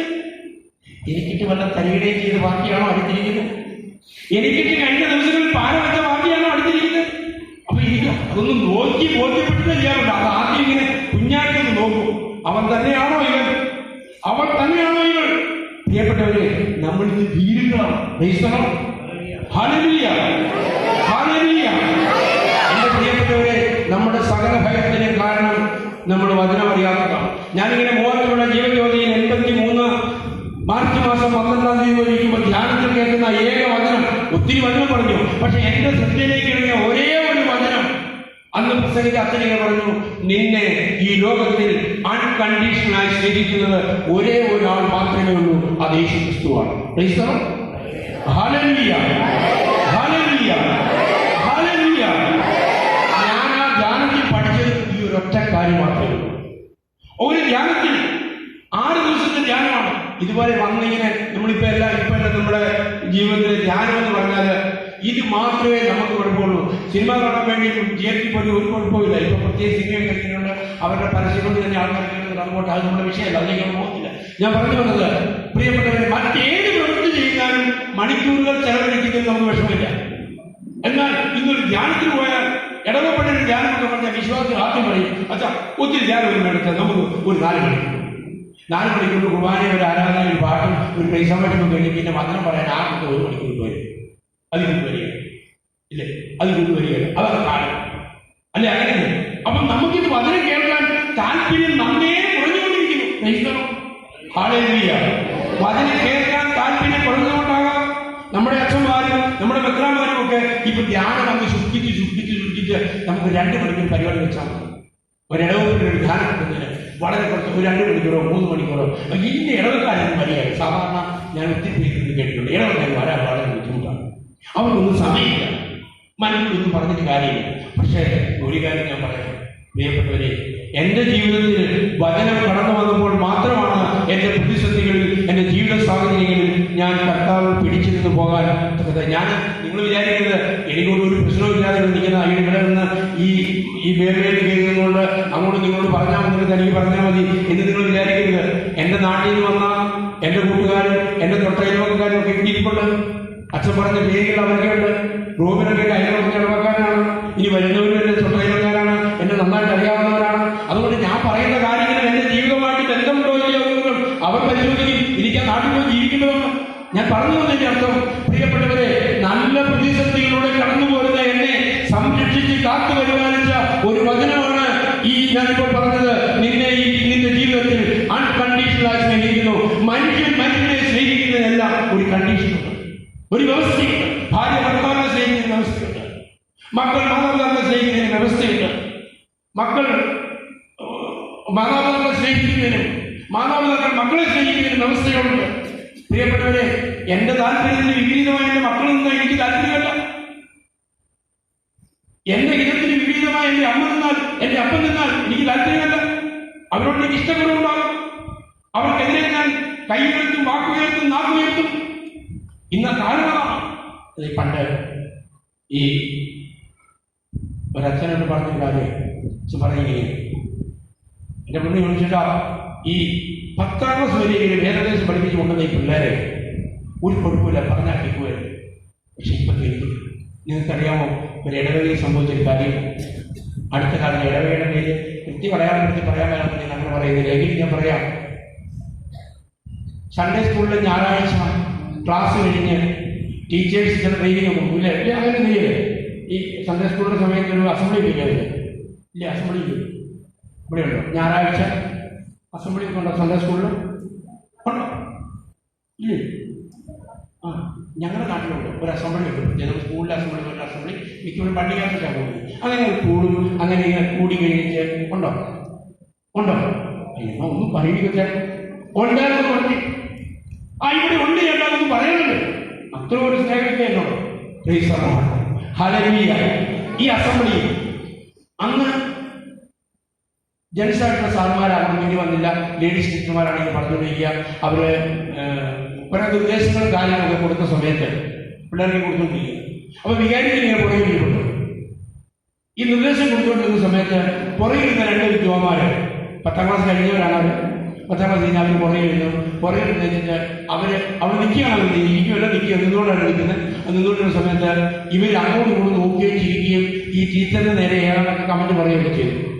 മുഴുവൻ അച്ഛൻ കേട്ടോന്നൊന്നും എനിക്കറിയില്ല, പക്ഷെ എന്തായാലും കമന്റ് പറഞ്ഞ അച്ഛൻ കണ്ടു. അപ്പൊ ഈ വികാരികൾ അവിടെ എഴുന്നേറ്റ് വന്ന് ഈ രണ്ടുപേരുടെയും കയ്യെ ഇങ്ങനെ പിടിച്ചു. രണ്ടുപേരുടെ കയ്യെ ഇങ്ങനെ പിടിച്ചു കഴിഞ്ഞിട്ട് അച്ഛൻ ചോദിച്ചു, എന്നാടാ പറഞ്ഞത്? നിന്നോട് ഞാൻ പറഞ്ഞിട്ടില്ലേ പള്ളിക്കകത്തിരുന്ന് വർത്തമാനം പറയരുത്, നീ ആവശ്യമില്ലാത്ത പ്രശ്നം ഉണ്ടാക്കുന്നത് പറഞ്ഞിട്ടില്ലേ എന്ന് അച്ഛൻ ചോദിച്ചു. ഏതായാലും ചോദ്യം പിള്ളേർക്ക് ഇഷ്ടപ്പെട്ടില്ല. ഇതിലൊരുത്തൻ തിരിഞ്ഞ് അച്ഛൻ്റെ മുഖവും മൂഞ്ഞിയും അടച്ച് കൈ ഉരുട്ടി പിടിച്ച് കരാടക്കാരനിരിക്കുന്ന പോലെ ഈ 10ാം ക്ലാസ് കഴിഞ്ഞ പയ്യൻ മുഖവും മൂഞ്ഞിന് ഒറ്റയ്ക്ക് കൊടുത്തു. അച്ഛൻ്റെ മൂക്ക് പൊട്ടി, ചോര പൊട്ടി, ചൊടി പൊട്ടി, തെരുതരം പറിച്ചു ഇടിച്ച് അച്ഛൻ വീണപ്പോൾ ചവിട്ടാൻ ശ്രമിച്ചു എന്ന് അവരുടെ ചവിട്ടുകയും അറിയില്ല. കാരണം അച്ഛൻ അത്രയും തിരിച്ചു പറയാമല്ലോ, അച്ഛൻ്റെ കുഞ്ഞാണല്ലോ, അതുകൊണ്ട് അച്ഛനെ പറയാൻ പാടില്ലല്ലോ. കാരണം അച്ഛൻ്റെ കൊച്ചാണല്ലോ ചെയ്തത്. അച്ഛനൊക്കെ സങ്കടമുണ്ട്. പ്രിയപ്പെട്ടവരെ, പെട്ടെന്ന് ആൾക്കാരെല്ലാം കൂടി വന്നു. ഈ ചെറുക്കൻ്റെ തന്നെ പെങ്ങളാണ് ഇവരെ പിടിച്ചു മാറ്റിയത്. ഈ പയ്യന്റെ പെങ്ങളാണ് ഇവരെ പിടിച്ചു മാറ്റിയത്. അച്ഛൻ്റെ വായും മുഖവും കാണിച്ച് ചോര, പള്ളിക്കകത്ത് ചോര, ആൾക്കാരെല്ലാം കൂട്ടക്കാലത്തിൽ ആൾക്കാരെല്ലാം ഓടി വന്നു, വീട്ടിൽ കൊണ്ടു. ഈ പയ്യൻ പുറത്തേക്ക് ഇറങ്ങി കഴിഞ്ഞപ്പോൾ, പള്ളിക്കകത്ത് പുറത്തേക്ക് ഇറങ്ങി കഴിഞ്ഞപ്പോൾ ഇവൻ പറഞ്ഞ വാക്കുകൾ, ഞാനിത് ജീവിക്കുന്നില്ല, ഞാൻ എൻ്റെ അച്ഛൻ്റെ നേരെ കൈവച്ചു, അച്ഛനെ ഞാൻ ഉപദ്രവിച്ചു, ഞാൻ പോയി മരിക്കാൻ പോവാണ്, ഇത് കുറിച്ച് പള്ളി കഴിയും. പ്രിയപ്പെട്ടവരെ, ആൾക്കാരുടെ പുറകെ കൂടി ഇവനെ കൊണ്ടുപോയി ഇവൻ്റെ അപ്പൻ്റെ അനുജന്റെ വീട്ടിലാണ്, സഹോദരന്റെ വീട്ടിൽ ഇവിടെ താമസിപ്പിച്ചു. പിന്നെ അത് അച്ഛനോടൊപ്പം കൂടി പുറകെ പള്ളിയിലെ അച്ഛന്മാരെല്ലാം വന്ന് അത് ഭംഗിയായി രീതിയിൽ കൊണ്ടുപോയിട്ടു. ഞാൻ പറഞ്ഞു വന്നത് നിങ്ങളെ ശ്രദ്ധപ്പെടുത്താൻ വേണ്ടിയാണ്. എന്ത് നമ്മുടെ കുഞ്ഞുങ്ങൾക്ക് ഇങ്ങനെയായിരിക്കുക? നമ്മുടെ മക്കളെ നമ്മൾ ചിന്തിച്ച്, നമ്മുടെ കത്തോലിക്ക സഭയിലെ കുഞ്ഞുങ്ങളെ ചിന്തിച്ച്. പ്രിയപ്പെട്ടവരെ, ദൈവവചനം അനുസരിച്ച് ജീവിക്കാൻ പഠിപ്പിക്കുന്നതിൽ പരാജയപ്പെട്ടു പോയ ഒരു കമ്മ്യൂണിറ്റിയാണ് നമ്മുടെ കമ്മ്യൂണിറ്റി. അത് നിങ്ങൾ ഓർക്കണം. അതുകൊണ്ട് എന്നെ സമയത്തിന്റെ പൂർണ്ണതയിൽ പഠിപ്പിക്കേണ്ട സമയത്ത് ഈ വചനം വചനമായി പഠിപ്പിക്കണമായിരുന്നു. ഈ വചനം കഥയായി പഠിപ്പിക്കാൻ പോരാ, ഈ വചനം ചരിത്രമായി പഠിപ്പിക്കാൻ പോരാ, ഈ വചനം ഒരു നിഘണ്ടുവായോ അല്ലെങ്കിൽ മറ്റെന്തെങ്കിലുമായോ പഠിപ്പിക്കാൻ പോരാ. ഇത് ദൈവത്തിന്റെ അതിരങ്ങളിൽ നിന്ന് അറുന്നു വീണ എനിക്ക് ജീവിക്കാൻ വേണ്ടി, എന്റെ ജീവിതത്തിന്റെ അവസ്ഥകളിൽ മുഴുവനും അനുഗ്രഹിക്കപ്പെടാൻ വേണ്ടി പിതാവായ ദൈവം പുത്രനായ യേശുക്രിസ്തുവിനോട് വാഗ്ദാനം ചെയ്ത നിത്യജീവന്റെ വചനങ്ങളാണ് ഇതിനുള്ളിലുള്ളതെന്ന് തിരിച്ചറിയാൻ തക്കവണ്ണം എന്നെ ദൈവം പഠിപ്പിക്കുന്നതിൽ പരാജയപ്പെട്ടു പോയ ഒരു കൂട്ടുകാരനാണെന്നുള്ളത് നിങ്ങൾ അറിയണം. അതുകൊണ്ടാണ് നിങ്ങൾ വചനമെടുത്തുകൊണ്ട് പറഞ്ഞേ. നിങ്ങൾക്കറിയാമോ, നമ്മുടെ സഭയിൽ വചനം പഠിപ്പിക്കുന്നുണ്ടോ? ഇപ്പോഴും സുവിശേഷങ്ങളൊന്നും നടക്കുന്നുണ്ട്. പക്ഷേ വചനം കൊണ്ട് ജീവിക്കാൻ പഠിപ്പിക്കണം. Praise the Lord. വചനം എഴുതാൻ പഠിപ്പിച്ചിട്ട് കാര്യമില്ല, ഇത് ജീവിക്കാനുള്ളതാണല്ലോ. ജോലി ജീവിക്കണമെങ്കിൽ വചനം വേണം. എന്റെ വചനം കൊണ്ടാണ് നീ ജീവിക്കേണ്ടത്. ഇത് നിത്യമായ ജീവന്റെ വചനമാണിത്, എഴുതപ്പെട്ട വചനമാണ്. ഈ വചനമാണ് എന്നെ നിത്യത്തിലേക്ക് എത്തിക്കുക. എനിക്ക് നഷ്ടപ്പെട്ടു പോയ ദൈവിക ജീവനിലേക്ക്, എന്നെ നഷ്ടപ്പെട്ടു പോയ സന്തോഷത്തിലേക്ക്, എന്നെ നഷ്ടപ്പെട്ടു പോയ കുടുംബ സമാധാനത്തിലേക്ക്, നഷ്ടപ്പെട്ടു പോയ എന്റെ ആരോഗ്യത്തിലേക്ക്, നഷ്ടപ്പെട്ടു പോയ എന്റെ സാമ്പത്തിക അധിപത്യങ്ങളിലേക്ക് എന്നെ തിരിച്ചു കൊണ്ടുവരുവാൻ എന്നെ സഹായിക്കുന്ന ഏക ഘടകം വിശുദ്ധ ഗ്രന്ഥമാണ്. ഇന്ന് എല്ലാവരുടെയും വീട്ടിൽ യുകെയിലും അമ്മയിലും അമ്മയോട് ഇഷ്ടം പോലെ പോകുന്നു ആൾക്കാർ. എല്ലാവരും ഇടാൻ വേണ്ടി ഐഡന്റിറ്റി പഠിപ്പിക്കുന്നു, അത് പഠിപ്പിക്കുന്നു. പ്രിയപ്പെട്ടവരെ, നിങ്ങളുടെ കുഞ്ഞുങ്ങൾക്ക് ഇവിടെ ജീവിക്കാൻ പറ്റാതിരിക്കുക. നിങ്ങൾ നോക്കി പറയും സർക്കാർ ശരിയല്ല, നിങ്ങൾ നോക്കി പറയും സഭ ശരിയല്ല, നിങ്ങൾ നോക്കി പറയും മെത്രാൻ ശരിയല്ല, നിങ്ങൾ നോക്കി പറയും ഇവിടുത്തെ സിസ്റ്റം ശരിയല്ല, നിങ്ങൾ നോക്കി പറയും ഇവിടെ നമ്മുടെ അച്ഛന്മാർ ശരിയല്ല, നമ്മൾ ശരിയല്ല എന്ന് പറയാൻ ഇഷ്ടിച്ചു വെച്ചിരിക്കുക. പ്രിയപ്പെട്ടവരെ, എന്റെ പ്രശ്നം കർത്താവിനെ നോക്കി ജീവിക്കുവാൻ, കുഞ്ഞുങ്ങളെ പഠിപ്പിക്കേണ്ട കാലത്ത് പഠിപ്പിക്കുവാൻ പരാജയപ്പെട്ടു പോയാൽ അതിന്റെ ദുഃഖം നമ്മൾ അനുഭവിച്ചേ പറ്റൂ. ഇവിടെ നമുക്ക് ജീവിക്കാനുള്ള എല്ലാ സമ്പൽ സമൃദ്ധിയും ദൈവം നമുക്ക് തരും. പ്രിയപ്പെട്ടവരെ, നിയമാവർത്തന പുസ്തകത്തില് ഒരു വചനഭാഗമുണ്ട്. അതിങ്ങനെയാണ് പറയുക. 28ാമത്തെ വാക്യം ഒന്ന് വായിക്കൂ.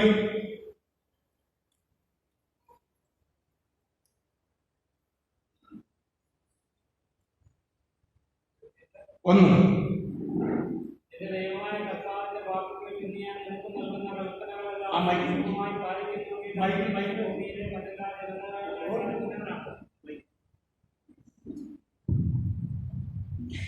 നിന്റെ ദൈവമായ കർത്താവ് മതി.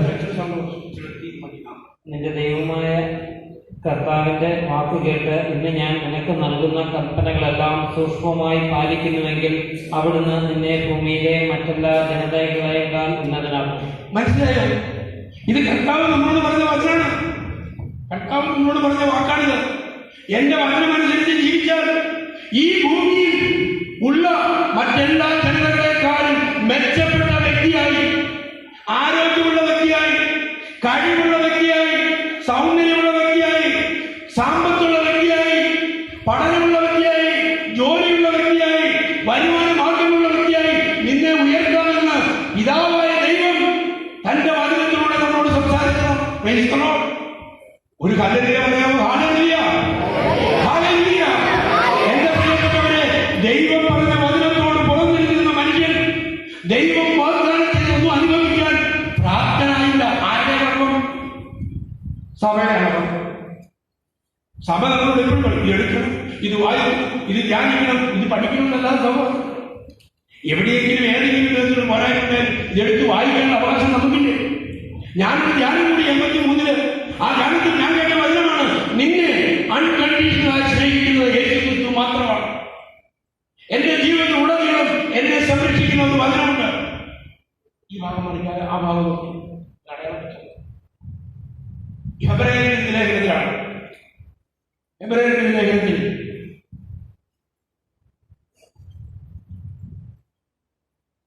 13-ാം അധ്യായം 5-6 വാക്യങ്ങൾ കിട്ടിയോ?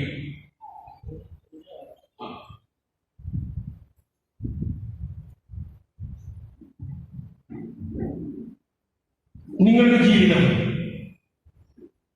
ദ്രവ്യാഗ്രഹത്തിൽ നിന്ന് അകന്നിരിക്കട്ടെ. ഹെബ്രായരുടെ ലേഖനം നിങ്ങളുടെ പേരായിലെ പരിസരത്ത് എനിക്കറിയാം, പക്ഷെ മറന്നു പോകരുത്. നിങ്ങൾ ഓർക്കണം, ഈ വചനം നിങ്ങൾ മറക്കരുത്. ഹെബ്രായർക്ക് എഴുതിയ ലേഖനം അധ്യായം 13 നമ്പർ വലിയ നമ്പറാണ്. ഇന്ന് ഹോസ്പിറ്റലിൽ പോലും ഈ 13 നമ്പർ എഴുതാറില്ല. 13 നമ്പർ വലിയ പ്രശ്നമെന്ന് പറഞ്ഞു. എനിക്ക് വലിയ പ്രശ്നമൊന്നുമില്ല, എനിക്ക് 13 നമ്പറാണ് ഇഷ്ടം. ഞാൻ പറഞ്ഞത് 13-ാം അധ്യായം 5-6 വാക്യങ്ങളാണ്. ഇങ്ങനെ എഴുതിയില്ല, നിങ്ങളുടെ ജീവിതം ദ്രവ്യാഗ്രഹത്തിൽ നിന്ന് സ്വതന്ത്രമായിരിക്കെ ഉള്ളതുകൊണ്ട് തൃപ്തിപ്പെടുകയും ഞാൻ നിന്നെ ഒരു വിധത്തിലും അവഗണിക്കുകയോ ഉപേക്ഷിക്കുകയോ പരിത്യജിക്കുകയോ ഇല്ല എന്ന് അവിടുന്ന് പറഞ്ഞിട്ടുണ്ടല്ലോ. ഒരു ചടങ്ങിയ പ്രൈസലോട്. ഈ പ്രൈസലോട് എന്ന് പറഞ്ഞാൽ അർത്ഥം നമുക്കറിയാവോ? അറിയാവോ സഹോദരങ്ങളെ? പാരമ്പര്യമുള്ള കത്തോലിക്ക എന്നുള്ള ഒരു ചടങ്ങിയ പ്രൈസലോട് എന്ന് പറഞ്ഞാൽ ദൈവത്തിന്റെ സ്തുതി എന്നാണ്. അതൊന്ന് നന്നായിട്ട് പറയാൻ, ഒന്ന് മെച്ചപ്പെട്ട രീതി പറയാൻ, വേറെ എന്ത് കാര്യങ്ങളും നന്നായിട്ട് പറയും ദൈവത്തെ വിളിച്ച്, വേറെ ഏത് കാര്യങ്ങളും നന്നായിട്ട് പറയും ദൈവത്തെ മഹത്വപ്പെടുത്തി വിളിച്ച്, വേറെ ഏത് കാര്യങ്ങളും നമ്മൾ ചാടിക്കടി ഇടപെടും ദൈവരാജ്യം സംബന്ധിച്ചുള്ള വിഷയം ഒഴിച്ച് മറ്റെല്ലാ കാര്യങ്ങളും അങ്ങനെ. പ്രിയപ്പെട്ടവരെ, ഇത് നമ്മുടെ ഒരു പരാജയത്തിന്റെ ലക്ഷണമാണ്.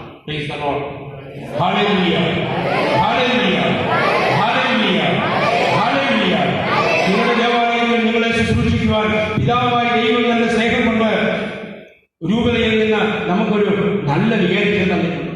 ഇത് നിങ്ങൾ മുതലാക്കാൻ ശ്രമിക്കണമെന്ന് അഭിപ്രായപ്പെട്ടിട്ടുണ്ട്. അത് വചനമനുസരിച്ച് നിങ്ങളെ നയിക്കുന്നതിന് അദ്ദേഹം ഒരു നൈപുണ്യമുള്ള ആളാണ്. പക്ഷേ അദ്ദേഹം എന്ത് പറഞ്ഞാലും നിങ്ങൾ എടുക്കുകയോ വായിക്കുകയോ ചെയ്യുന്നില്ലെങ്കിൽ ആ കഷ്ടമെന്ന് പറയാൻ പറ്റും.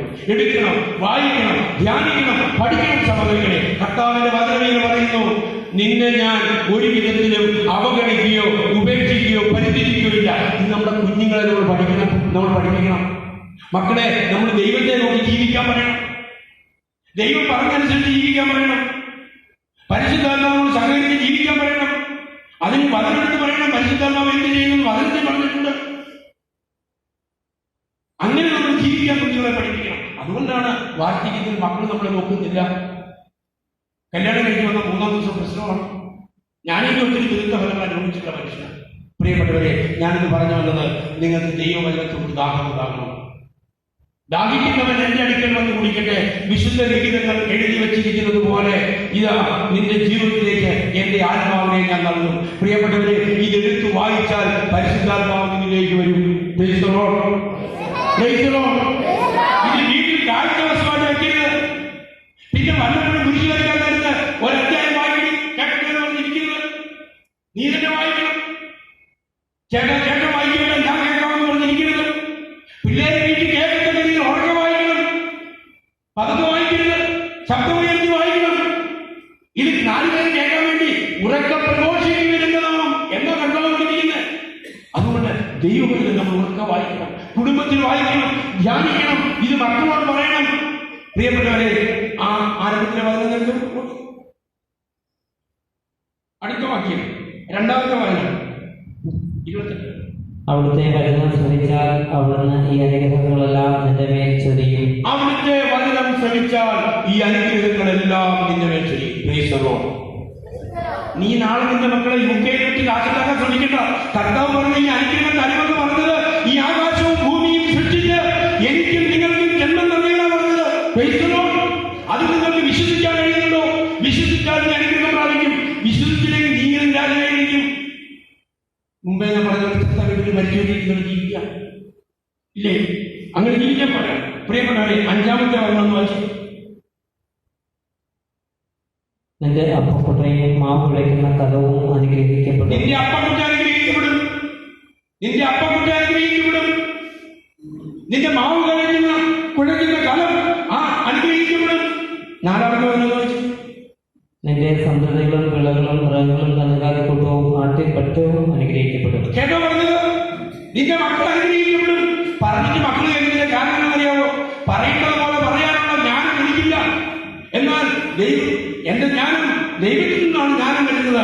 എല്ലാ അറിവും വരുന്നത് ദൈവത്തിൽ നിന്നാണ്. കുഞ്ഞുങ്ങളോട് ഉപദേശം കൊടുക്കുന്നത്, എടാ നല്ലപോലെ ജീവിക്കണം, വൃത്തിയായിട്ട് ജീവിക്കണം എന്നൊക്കെ നമുക്ക് പറയാം. എടാ ദൈവവചനം അനുസരിച്ച് നീ ജീവിക്കണമെന്ന് പറയണം. നിങ്ങൾക്കറിയാമോ, ഞാൻ ഈ കാര്യം പറയാം. പ്രിയപ്പെട്ടവരെ, നമ്മുടെ ഈ കത്തോലിക്ക കുടുംബത്തിൽ ഇച്ചിരി മാറി നമ്മൾ ചിന്തിച്ചാൽ പല കുടുംബങ്ങളിലും പലപ്പോഴും വളരെ വ്യക്തമായ വചനാധിഷ്ഠിതമായ ജീവിതം നയിക്കുന്നവരുണ്ട്. കത്തോലിക്ക സഭയിലേക്ക് വിശ്വാസത്തിലൂടെ മാനസാന്തരപ്പെട്ട് തിരിച്ചു വന്ന അനേകം ഇന്ന് ഈ വചനത്തിന്റെ സാക്ഷികളാണ്. ഈ പട്ടണത്തിൽ പറഞ്ഞവരെ അപ്പനിരിക്കുന്നിടത്ത് അപ്പനിരുന്നില്ല, അവിടെ ആയിരിക്കും വേറെ ഇരിക്കുന്നതൊക്കെ നമ്മൾ പറഞ്ഞിട്ടുണ്ട്. മനസ്സിലായില്ലേ? ഒരു കത്തോലിക്കൻ ഒരു ക്രിസ്ത്യാനി ഇരിക്കുന്നിടത്ത് ഇരിക്കാതിരുന്നപ്പോൾ കർത്താവ് ഒരു രക്ഷയില്ല, ഇവനെ കൊണ്ട് എന്റെ ദൈവരാജ്യം വിസ്തൃതമാക്കാൻ സാധ്യമല്ലാതെ ദൈവം കണ്ടപ്പോൾ വിജാതികളിലേക്ക് ആത്മാവിനെ അയച്ചു. ഇന്ന് നമ്മളെക്കാൾ കൂടുതൽ വിജാതികൾ അതിമനോഹരമായി വചനം പ്രഘോഷിക്കുന്നു. അവരുടെ കുഞ്ഞുങ്ങളെ വചനമനുസരിച്ച് വളർത്തുന്നു. പാരമ്പര്യമുള്ള കത്തോലിക്കൽ ഇന്ന് നെടുവീർപ്പിട്ടുകൊണ്ടും ശ്വാസപ്പെട്ടുകൊണ്ടും ഇരിക്കുക. നെടുവീർപ്പ് മാത്രമേ ഉള്ളൂ മിച്ചം, വേറെ ഒന്നും മിച്ചമായിട്ടില്ല.